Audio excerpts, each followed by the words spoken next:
自作オルゴールの配布準備中。萌え屋さんですよ。このオルゴールの櫛、一番薄いところで 0.4 ミリなんですけど、こんなの印刷精度やら素材やらで音変わるよね。で、配布悩んでたんですけど、萌え屋さん、諦めました。そうだ、みんなも調律地獄に落ちたらいいんだと。というわけで長さを変えられる櫛のカスタマイズモデルを作りました。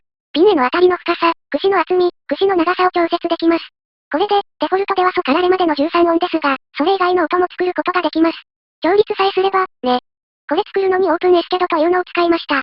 コードを書いて形を作っていくけどみたいです。でもコードなんて言われても書けないじゃないですか？